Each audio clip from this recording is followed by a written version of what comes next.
y a eu une présentation ce matin d'une méthode, plus que, évidemment, on n'a pas été sur le fond des sujets. Cette méthode, c'est en 2 temps, des mesures, une mobilisation très concrète sur des questions emploi, transition écologique, et une vision plus moyen-long terme sur le pacte productif. Mon appréciation, elle est simple, c'est que la porte est entrouverte, il faut mettre le pied dans la porte pour essayer de pousser nos idées. C'est ce que va faire la CFDT, c'est ce qu'on va faire aussi avec les organisations qui soutiennent le pacte social et écologique que nous avons élaboré, qui sont maintenant beaucoup plus que 19 organisations, puisqu'on a été rejoint par beaucoup d'autres organisations. Voilà, nous on a proposé des mesures très concrètes, on a proposé un plan massif, beaucoup plus massif sur la rénovation thermique des logements. Le Premier ministre a dit en conclusion qu'il rajoutait ce point-là dans la mobilisation. On a proposé de nouveau la prime mobilité obligatoire avec une réponse presque grotesque des organisations patronales disant que ça allait coûter trop cher pour elles. C'est pour une entreprise de 100 salariés autour de 700 € par an à peu près, donc il faut arrêter de se moquer du monde. Donc voilà, on a proposé, on va s'investir, on va prendre nos responsabilités, c'est ce que j'ai dit en conclusion de mon intervention. On va prendre nos responsabilités dans le cadre qui est proposé. Ça ne veut pas dire qu'on ne s'opposera pas sur d'autres points, comme par exemple ce qui peut se profiler aujourd'hui sur l'assurance chômage, ou on dira aussi toutes les insuffisances, notamment sur la question écologique. J'ai aussi dit qu'il ne fallait pas oublier les personnes en situation de grande pauvreté. Mais en tout cas, dans ce cadre proposé, même si on le trouve un peu restreint, on va s'y engouffrer pour essayer de pousser nos propositions. Est-ce que vous souhaitez rajouter un 6e chantier, par exemple, un 7e? Vous avez proposé des choses? Ah, mais on a proposé les 66 mesures qui sont dans ce pacte du pouvoir de vivre. Donc on continuera de les pousser, on les poussera collectivement. Ça a été aussi la force dans cette réunion des organisations qui s'étaient unies en amont.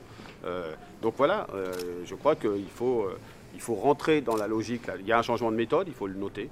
Il est clair, il est net, une volonté de faire avec les organisations, qu'elles soient syndicales, associatives ou ONG, on sera là, il faut être là. Quelle est la suite maintenant, après cette première réunion? La suite, il va y avoir des conférences territoriales. J'ai bien compris que le mot conférence n'était pas forcément employable, mais moi je l'emploie. Il y aura des conférences territoriales, il y aura une nouvelle réunion en juin. D'ici là, je crois qu'il faut aussi beaucoup de contacts bilatéraux pour pousser les propositions. C'est ce qu'on va faire dans les semaines à venir. Et il y aura un rendez-vous en septembre pour ce qui a été présenté comme un agenda des solutions. Donc nous souhaitons cet agenda de solutions qui soit à la fois sur des mesures à hauteur de femmes et d'hommes, mais aussi sur la vision de la transition écologique. Et puis il y aura aussi un travail plus long terme sur le pacte productif 2025 qui reste encore quand même à préciser en termes de méthode. Donc vous jugerez en septembre si vous avez été écouté. Moi, je ne commande pas la décision d'autres organisations syndicales. Je dis juste que lorsqu'on est syndicaliste, que ça nous plaise ou non, qu'on y passe du temps, un peu trop de temps ou pas, il faut être là où un certain nombre de décisions peuvent être prises pour porter la voix des travailleurs. C'est ce qu'a fait la CFDT, on continuera de le faire. Et avec ceux qui seront autour de la table, et ce sera déjà pas mal. Sur le pacte productif, pour voir si vous avez été écouté, vous jugerez sur pièce, pour voir si le gouvernement reprend. Comme d'habitude, la CFDT va juger sur pièce. Mais pour juger sur pièce, il faut s'engager à émettre des solutions, à les pousser. C'est ce que nous allons faire. Et il y a un certain nombre de sujets qui sont des bons sujets, qui sont poussés par le gouvernement.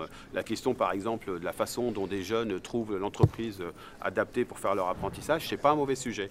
La question de ces mêmes jeunes, la façon dont ils se déplacent, ils peuvent être logés, c'est pas un mauvais sujet. C'est pour ça que la CFDT a proposé un pacte mobilité jeune qui offre tout un tas de solutions pour notamment des jeunes apprentis ou des jeunes qui rentrent sur le marché du travail.